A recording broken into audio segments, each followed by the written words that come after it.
may yahdihillahu fala mudilla lah wa may yudlilhu fala hadiyalah. Asyhadu an la ilaha illallah wahdahu la syarikalah wa asyhadu anna Muhammadan abduhu wa rasuluh.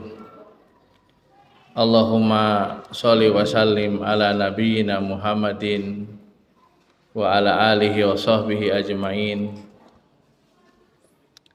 Yaqulullahu subhanahu wa ta'ala, ya ayyuhalladzina amanu taqullaha haqqa tuqatih wa la tamutunna illa wa antum muslimun. Ya ayuhan nasu taqu rabbakumul ladzi khalaqakum min nafsin wahidah wa khalaqa minha zawjaha wa batha minhuma rijalan katsiran wa nisaa wattaqullaha alladzi tasaaluna bihi wal arham innallaha kana 'alaikum raqiba. Ya ayyuhalladzina amanu taqullaha wa qulu qawlan sadida yuslih lakum a'malakum wa yaghfir lakum dhunubakum wa may yuti'illaha wa rasulahu faqad faza fawzan 'azima. Amma ba'd, fa inna asdaqal hadithi kitabullah wa khairu hadyu Muhammadin sallallahu alaihi wasallam wa syarrul umuri muhdatsatuha fa inna kulla muhdatsatin bid'ah wa inna kulla bid'atin dhalalah wa kulla dhalalatin finnar. Ikhwan wa akhwat fillah, jamaah salat maghrib Masjid As-Sunnah Bangkir yang dimuliakan Allah. Puja dan puji syukur marilah kita panjatkan kehadrat ilahi Rabbi Allah subhanahu wa ta'ala atas taufik dan hidayahnya kita bisa bermuwajahah di dalam taklim kita. Tema kita adalah tazkiyatun nufus, pembersih jiwa. Kalau antum baca dalam kitab Usul Ilmiah fi Da'wati Salafiyah, ada pokok keilmuan di dalam dakwah salafiyah itu yang pertama tauhid. Yang pertama tauhid. Diajak kaum muslimin untuk mentauhidkan Allah Subhanahu. Dan itu adalah dakwahnya para al-anbiya wa rasul. Dan juga dakwah kita semuanya untuk mengajak manusia mentauhidkan Allah Subhanahu. Kemudian yang kedua adalah al-ittiba, yaitu pokok yang kedua kita ini mengajak manusia untuk mengikuti sunnahnya Rasul Muhammad SAW. Dan yang ketiga, dan ini juga penting buat kita semuanya, adalah at-tazkiyah, yaitu membersihkan diri. Maklum bahwa tazkiyatun nufus itu adalah di antara tugas Nabi kita Muhammad SAW. Kenapa beliau diturunkan untuk ini? Untuk tazkiyatun nufus, sebagaimana Allah berfirman, huwaladzi ba'atsa fil ummiyina rasulan minhum yatlu alaihim ayatihi wa yuzakkihim wa yu'allimuhumul kitaba wal hikmata wa in kanu min qablu la fil dhalalin mubin. Dalam suratul Jum'ah ayat kedua. Huwaladzi, dan dialah Allah yang ba'atsa, mengutus, fil ummiyina, pada umat yang ummi yang enggak bisa baca, rasulan, seorang rasul, minhum, dari kalangan mereka. Apa tugasnya? Yatlu alaihim ayati. Yang pertama adalah membacakan atas mereka ayat-ayatnya. Satu, wa yuzakihim, dan membersihkan mereka. Wa yu'allimuhumul kitaba wal hikmah, dan mengajarkan mereka Alkitab, Al-Qur'an, wal hikmah, sunnah. Wa in kanu min qablu la fi dhalalim mubin, walaupun dulu mereka sebelumnya dalam kesesatan yang nyata. Jadi dari ayat ini kita mengetahui bahwasanya tugas Nabi itu diutus oleh Allah adalah untuk membersihkan jiwa-jiwa kita, jiwa umatnya. Sehingga 3 pokok ini apa tadi? Tauhid, ittiba, dan tazkiyatun nafs. Ada sebuah penjelasan penting buat kita semuanya, bahwa kita harus berimbang ini antara ittiba dengan tazkiyah. Didasari dengan tauhid. Bagaimana seorang beribadah berusaha untuk menetapi sunnahnya Rasul. Selain daripada itu juga kita berusaha ibadah tadi mempunyai fungsi untuk membersihkan jiwa. Maka dalam surat Al-Ankabut ya, berkaitan dengan sholat, Allah berfirman, inna sholata tanha anil fahsya'i wal munkar. Sholat itu mencegah perbuatan dari keji dan mungkar. Tentang saum, ya ayyuhalladzina amanu kutiba alaikumus syamu kama kutiba alal ladzina min qablikum la'alakum tattaqun. Jadi ibadah-ibadah yang kita lakukan ini semestinya punya pengaruh kepada jiwa. Salat yang kita lakukan itu harus berpengaruh kepada jiwa kita. Apa? Tanhalil fahsya'i wal munkar. Jadi jangan sampai ada orang melakukan sholat, ya sholat dilakukan, tapi mencurinya nggak ditinggalkan, ngadu jagonya juga senang, padahal sholat Jumatnya ada, 5 waktunya ada, begitu hadir.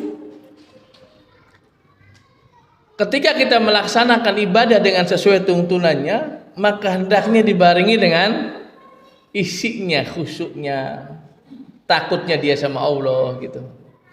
Sehingga ibadahnya ini mempunyai fungsi untuk pembersihan jiwa dan dirinya gitu. Karena itulah tugas dari Rasul. Tetapi ingat, jangan juga salah, orang mementingkan jiwanya tetapi nggak mementingkan itibanya gitu. Yang penting hatinya tenang, hatinya dekat, perasaannya sama Allah gitu. Tanpa harus memperhatikan bagaimana caranya gitu. Walaupun sambil nari-nari juga misalnya, yang penting dekat sama Allah gitu. Gak bisa begitu. Pada sisi yang lain, orang gak juga hanya mementingkan bagaimana itibanya teman-teman gitu, tetapi jiwanya kopong dalam arti penunaiannya gitu maksudnya. Bagaimana Nabi mengatakan kepada kita bersabda, ju'ilat qurratu aini fis shalah, ju'ilat qurratu aini fis shalah. Dijadikan sejuk pandangan mataku itu di dalam sholat. Dan Nabi kalau hamma, dibebankan kepalanya beliau itu dalam keadaan penat, apa yang dilakukan? Sholat. Sehingga ibadah itu punya taksir kepada jiwa. Makanya itu harus beriringan. Jadi punten, ada sebagiannya ibadah itu atau sholat misalkan itu seperti pakai jam. Jangan sampai gitu. Nggak enak ya, kenapa ini? Oh, nggak pakai jam. Ya, siapa yang biasa pakai jam, kalau nggak pakai jam bagaimana perasaannya? Nggak enak. Sama kok dikit, nah apa ya? Oh iya, durung sholat ya.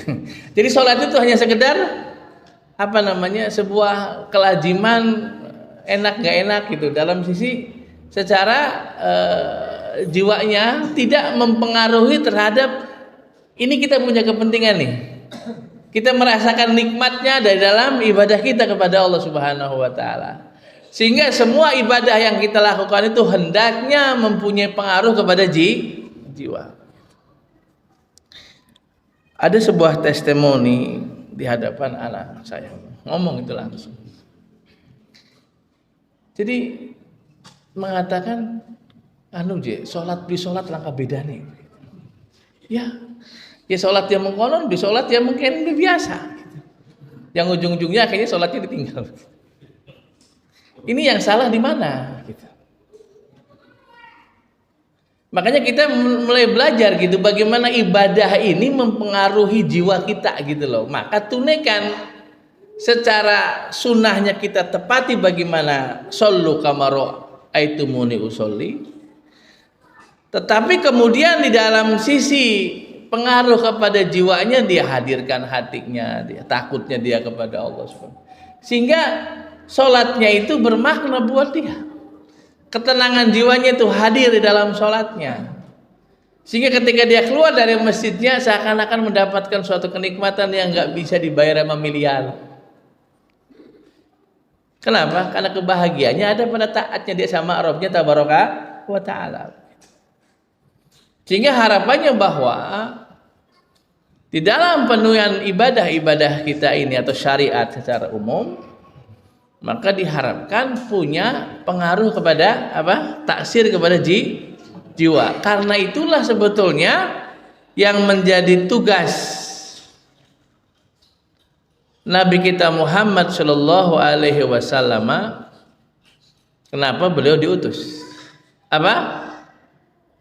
Liyuzakihim, agar Nabi membersihkan jiwa mereka.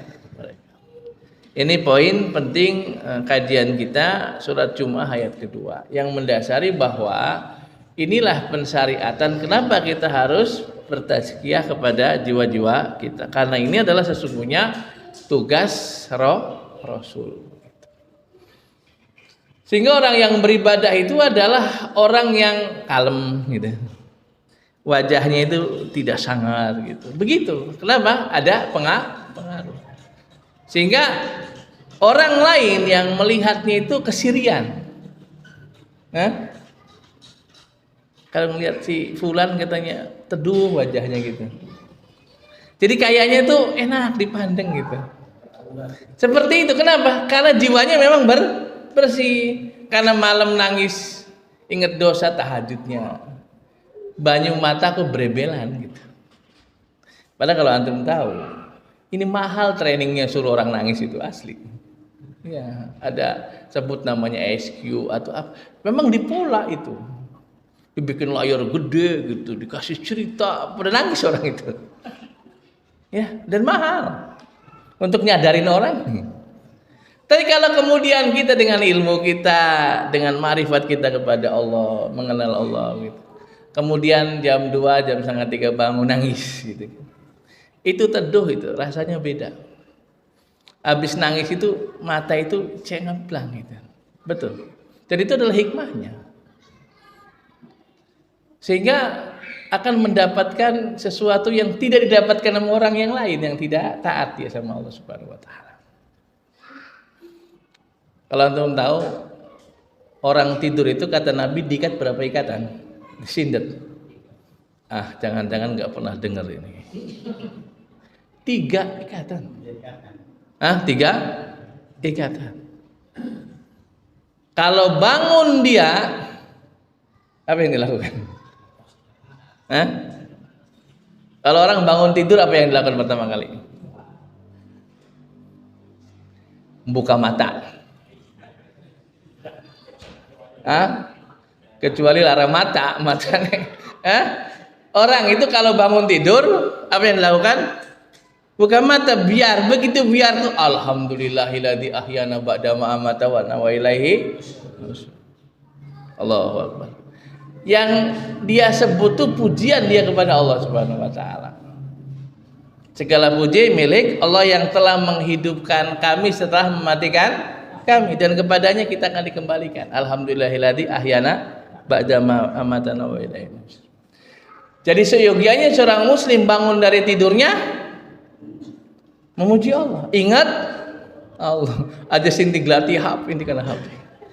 Masalahnya sebelum turu ngirim HP, WA. Urusan penting. Apa jawabannya kah? Tangi turu ingat kunci ke di HP kah? Apa kata jawabannya? Enggak. Ingatnya Allah Subhanahu wa taala.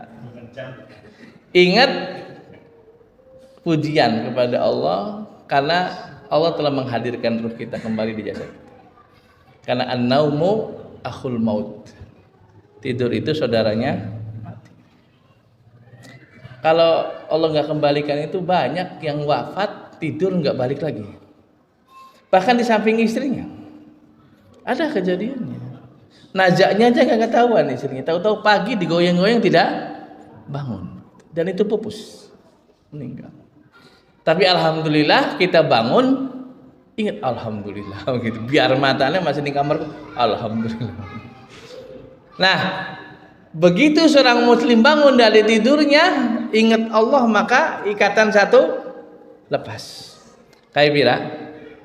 Loro. Apa yang dilakukan seorang setelah bangun tidur? Berwudu. Kalau memang sudah adzannya untuk subuh kita sholat. Kalau mungkin masih 3:30 masih ada waktu setengah jam kita wudu untuk sholat tahajud, witir gitu. Baca Quran, wudu. Begitu wudu maka ikatan kedua lepas. Yang ketiganya sholat. Nah, begitu kita takbiratul ihram sholat, selesai apakah sholat subuh, kemudian apakah tahajud, maka ikatan itu lepas. Sehingga muslim bangun di pagi harinya, bekerja, beraktivitas dalam keadaan fit. Sudah tidak ada yang mengikatnya. Ini yang dimaksud bagaimana dia bisa punya pengaruh ibadah itu kepada dirinya. Tetapi kalau kemudian bangun kesiangan, ngantor harus jam 7 kalau pegawai ya. Ning sawe kudu jam 7 tonggon di batu durung tahan. Wah, sudah gelapakan. Yang enggak ingat Allah, yang enggak wudu, yang enggak sholat. Bagaimana dia hidup mau nyaman dalam kehidupan dunianya padahal ikatan itu belum pada lepas dalam diri setelah tidurnya. Maka hadirin jamaah rahimakumullah. Jadi pensucian diri dan jiwa ini adalah tugas penting buat kita sesungguhnya. Dan itu adalah tugasnya Rasul. Kana alaman yarjullaha wal yaumal akhir ihtimam bi tazkiyatin nafsihi khasatah. Wa qad alaqallahu azza wa jalla falahal abdi bi tazkiyati nafsihi.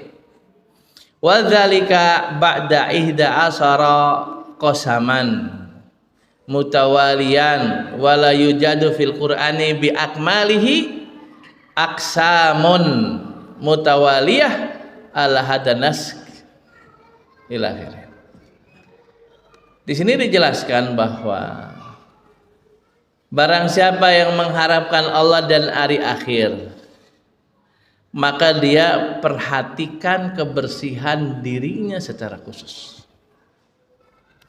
Allah Subhanahu wa taala telah menggantungkan falahal abdi kejayaan. Falah seperti hayal al falah, hayal al shalah, hayala al falah.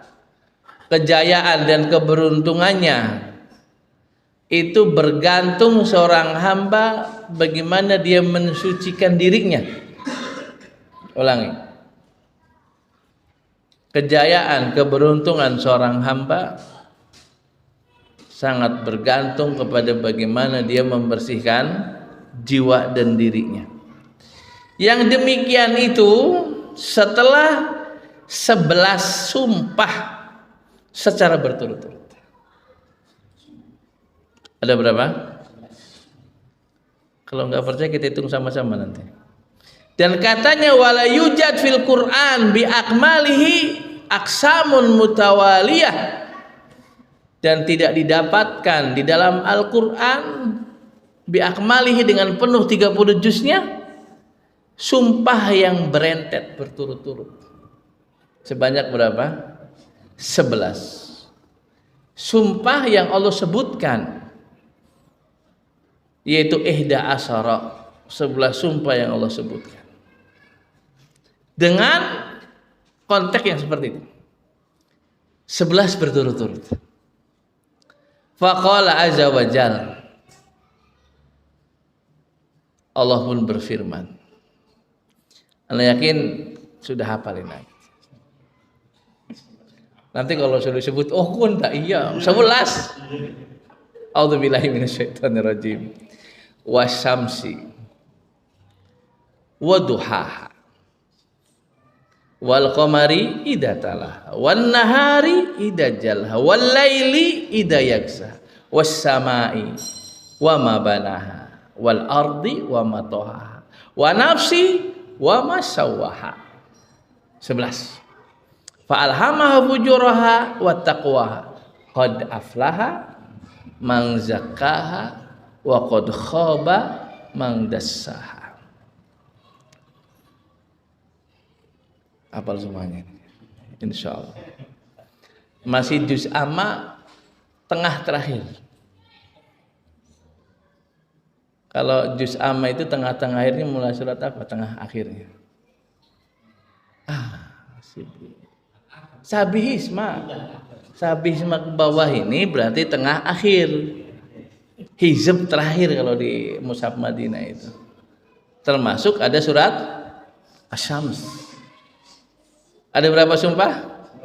11. Berturut-turut untuk Allah nyatakan qad aflaha man zakkaha wa qad khaba man dassaha. Untuk menyatakan sungguh telah jaya dan beruntung orang yang mensucikannya dan merugi orang yang mengotorinya. Untuk menyebutkan itu tuh Allah firmankan sampai 11 sumpah berturut-turut dan tidak ada di dalam Al-Qur'an.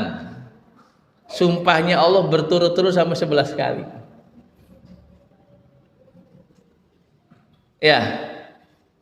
Demi matahari dan seterusnya, demi bulan dan seterusnya, demi siang dan seterusnya, demi malam dan seterusnya, demi banyak, demi langit, demi bumi.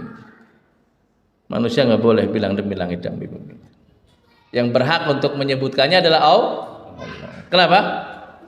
Sumpah bagi seorang hamba hanyalah dengan menyebut nama Allah. Tetapi zat tabaraka wa ta'ala Allah akan berhak bersumpah dengan apapun dari makhluknya. Maka jangan bersumpah demi Allah, demi langit dan demi bumi, enggak, demi Allah aja gitu maksudnya. Manusia enggak boleh kecuali bersumpah demi Allah. Aja demi langit aja demi bumi enggak. Allah yang berfirman demi langit demi bumi, Allah. Bukan kita. Ya, wasama wal ard wan nahar wal lail. Di sini ada wal laili idza yaghshaha wan nahari idza jallaha wal laili idza yaghshaha. Demi siang apabila telah terang dan demi malam idza yaghshaha. Yaghshaha itu kata para ulama wal laili idza yaghshaha itu pada malam bulan purnama. Tanggal berapa? 14. Maka ketika siang terang, kemudian lail menyusulnya segera terbit bulan, begitu. Kalau tanggal 14 itu begitu suruh srengenge, kemudian terbit bulan purnama nyusul. Begitu. Dia dijadikan sumpah oleh Allah Subhanahu wa taala. Untuk menyebutkan apa? Qad aflaha man zakkaha wa qad khaba man dassaha. Sungguh beruntung orang yang mensucikannya dan sungguh merugi orang yang mengotorinya. Sehingga apa? Bahwa kejayaan seseorang,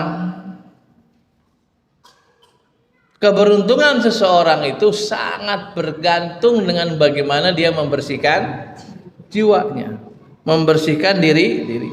Dan ingat, membersihkan jiwa dan diri ini dengan syariat. Jadi tidak seperti picik begini, bener ini ada sebagian ya bakal sira pengen bersih jiwa nih mana jadi ngalas dewekan misalnya gitu, atau ning petit gunung gitu. Enggak. Kita bermuamalah, kita bergaul dengan manusia, kita ibadah sama Allah. Nah begitu kita tegakkan sholat 5 waktu, begitu saya bakti sama orang tua, begitu saya menghormati yang lebih tua, begitu bermuamalah dengan syariat yang benar, maka itulah sebagai sarana mensucikan jiwa. Puasa Senin Kamis itu tahajud begitu. Yang wajib dikerjakan, yang sunnah ditunaikan. Maka itulah sebagai sarana untuk mensucikan jiwa. Maka ikhwan akhwat fillah ya azana Allah wa iyyakum, ini menjadi harapan kita semuanya untuk berusaha membersihkan diri dan jiwa kita, tentunya dengan mengamalkan syariat sesuai dengan tuntunan Nabi kita Muhammad sallallahu alaihi wasallam. Wa tazkiyatu maknaha at-tatahhur.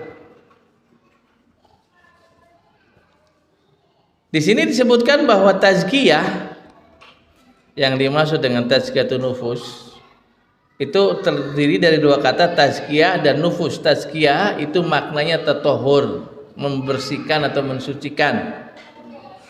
Wa minha sumiyat shadaqatul mal bizakah. Oleh karena itu dinamakan sedekah harta itu dengan zakat. Kenapa? Karena zakat tadi membersihkan harta dengan mengeluarkan haknya Allah yang ada di dalamnya. Begitu. Mana para petani ini? Banyak ya?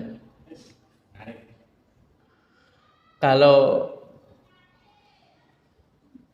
sawahnya itu diairi, tak ada hujan, tidak berbiaya, maka 10%. Baka airnya berbiaya, proyek, menyedot, dan semisalnya, maka itu menjadi 5%. Barang anu 10 bau. Nyawai. Mudah-mudahan ada yang hadir 10 bau ya. Ikhwan, ya kalau 10 bau itu 100 batane anak 100 baka 10 bau. 100 batane anak 100 baka sebau 5. Salah, baka sebau berarti 50 salah. Anak 100 batane 50. Baka sebau kan 500 bata. 10 bau berarti 5 kali 10 50. Barang bersih digawe gampangnya 8 kintal. Sing sebau, beli sing 100 bata. 8 kintal. 4 ton baka sing sebau, 4 ton. Barang ping 10. Waduh, akeh temen ya. Iya aja ngomong akeh temen. Itu haknya harus dikeluarkan. Betul. Anak sing cilik-cilik rong bau lah gitu. Bakal rong bau ke 10 100 batanan 10 rong bau. 8 ton ya. 8 ton. Baka banyune berbiaya berarti 8 kintal. Udah jangan mikiri itu mah bukan haknya dia, lepaskan gitu, harusnya begitu. Ya, pedagang sama dihitung pedagang. 1 tahun itu 1 haul dihitung. 1 haul. Nah, nisabnya sekitar 93 gram lah untuk kalau diemaskan. Lebih lah. Gitu. Kalau sudah 100 juta, 150 juta itu asetnya sudah masuk dia. 2,5% itu. Dikeluarkan pada haulnya begitu. Nah, kenapa dikatakan zakat itu zakat? Karena dia keluarkan hartanya untuk membersihkan ya harta yang dia punya, dikeluarkan hartanya untuk dibersihkannya. Sehingga yang masuk ke dirinya itu adalah sudah bersih begitu. Anak ketemu seorang tua. Tadi katanya ini zakat ini hilang aja belakangan. Dulu manja ada waktu gedengan, tahu gedengan. Padi itu digedengi Kang diketi. Ini ada lumbung, ada penjagung, bahasanya penjagung. Jadi kalau 9 gedeng masuk ke lumbung, 1 disimpan. 10 maning sanga manjing siji disimpan. Jadi kalau ada 20 gedeng yang ditinggal 2. Bahkan saket gedeng yang ditinggal 5. Pak, kagak apa sih? Ya dibagi-bagi nih tangga di pawongan apa? Fakir miskin. Itu artinya 10%. Karena dulu tak ada hujan, nggak berbiaya. Dan itu dilakukan. Sehingga yang 9 gedeng ini itu artinya murni punya dia. Yang satunya sudah dibersihkan ya. Untuk membersihkan 9 ini dikeluarkan 1. Dan itu makna dari tazkiyah. Sehingga disebutkan di sini bahwa Sedekah mal dengan disebut zakat itu bermakna mensucikan harta dengan mengeluarkannya haknya Allah yang di dalamnya. Jadi kita bisa memahami tentang makna zakat. Zakat itu artinya membersihkan harta, sehingga tazkiyah itu adalah pensucian. Kalau nufus, jiwa, sehingga kita mensucikan diri kita dan jiwa kita. Kemudian ikhwan fillah azani Allah wa iyyakum, bahwa jiwa dan diri kita ini akan bersih, akan sehat itu dengan ketaatan-ketaatan. Jiwa ini akan bening dengan kesolehan jiwa kita, amal kita, amal soleh. Tetapi yang mengotorinya apa? Maksiat. Dan ini penting disampaikan. Dan itu kuncinya sederhana. Jadi jiwa akan bersih secara gamblang ya, secara gampangnya itu dengan ketaatan. Kemaksiatan akan mengotori jiwa. Mana nasnya? Kata Nabi, idza adnabal abdu danban nukitat fi qalbi nuktatas sauda. Kalau seorang hamba melakukan dosa-dosa apa saja, maka tertitik di dalam hatinya titik hitam. Fa in zada zadat, kalau dia tambah lagi dosanya, tambah lagi titik hitamnya. Tetapi apabila dia istataba, dia tobat, dia beristighfar, mohon ampun kepada Allah, nukila qalbuhu, maka hatinya akan bening lagi, bersih lagi. Dan ini adalah tugas kita untuk banyak mohon ampun kepada Allah Subhanahu wa taala. Kalaulah hati itu adalah balong kolam, maka ingat, mata dan telinga itu saluran yang akan masuk ke dalam.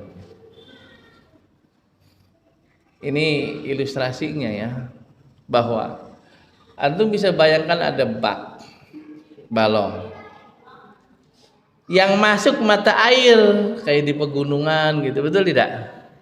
Bagaimana keadaan balongnya? Bening.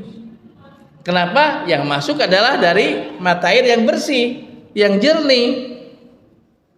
Tapi bagaimana kalau yang masuk ke balong kocekan di dapur? Kotor. Apa yang terjadi? Keruh bau. Itulah jiwa sesungguhnya. Coba yang masuk dari mata itu yang baik apa yang buruk? Enggak usah dijawab. Yang masuk dari telinga, yang baik apa yang buruk? Enggak usah dijawab. Nah, maka akan bermuara di sini. Kalau yang dilihat baik-baik, mushaf Quran, ngaji, bekerja dengan mata supaya mendapatkan harta yang halal. Iya. Sebelum komben kan diarit, digerabak, lamun nganggo mata priwe ngarit teh. Subhanallah, tangan bisa kena.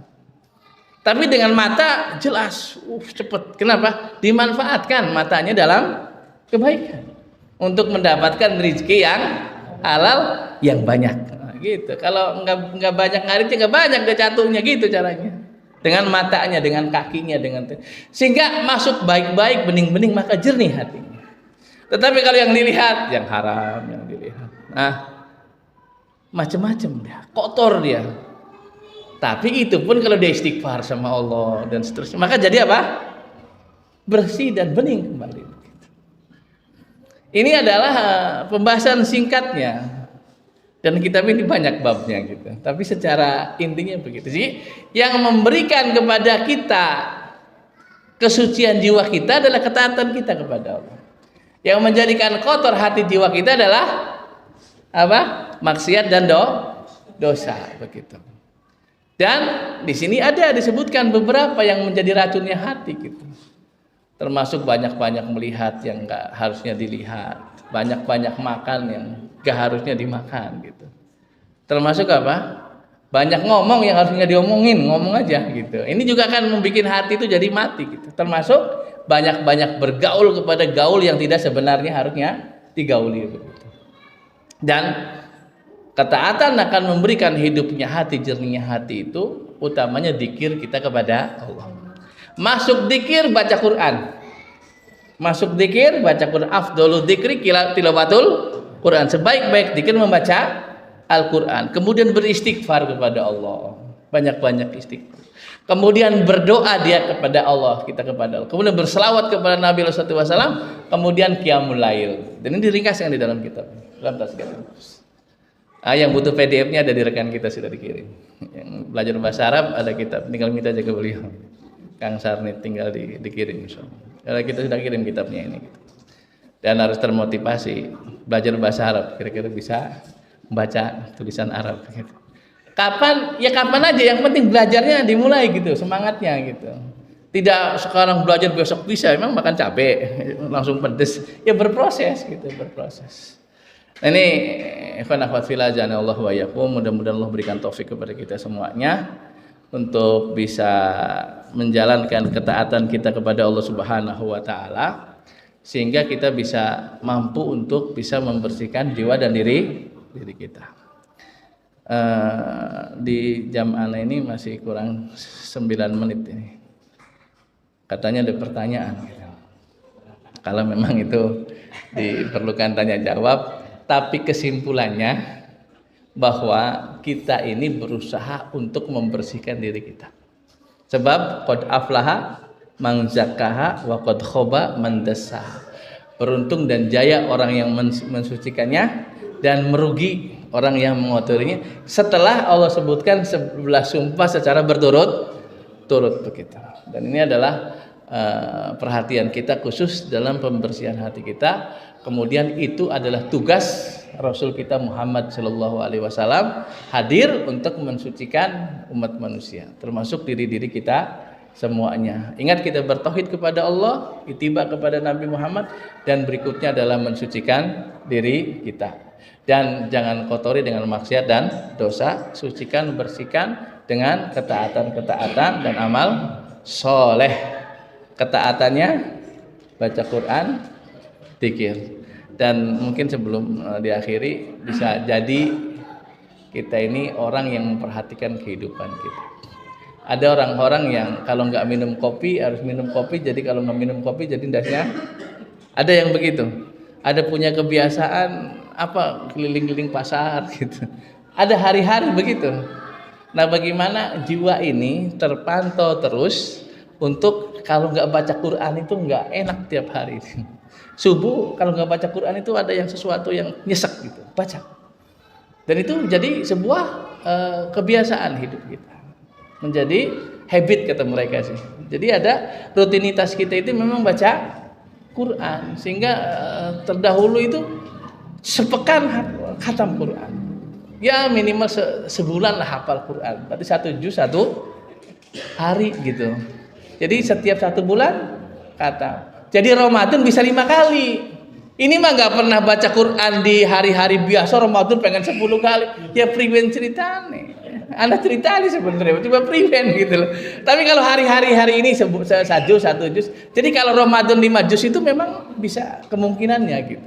Karena yang terjun di arena itu mesti warming up dulu di pinggirnya kan. Secara umum, kecuali yang Allah rahmati mungkin bisa. Dan Utsman bin Affan radhiyallahu anhu katanya menyebutkan untuk istri. Dan dulu dalam kitab ini bahwa tidak akan kenyang gitu seorang itu kalau bersih hatinya dari membaca Al-Quran. Itu secara singkat. Maka berapapun yang kita baca tidak akan pernah kencang dari Al-Quran. Demikian mungkin yang bisa disampaikan. Kalau ada pertanyaan 6 menit. Tapi kalau ini di-off aja. Demikian wasallallahu ala nabiyina Muhammadin wa ala alihi wasallam. Barangkali ada yang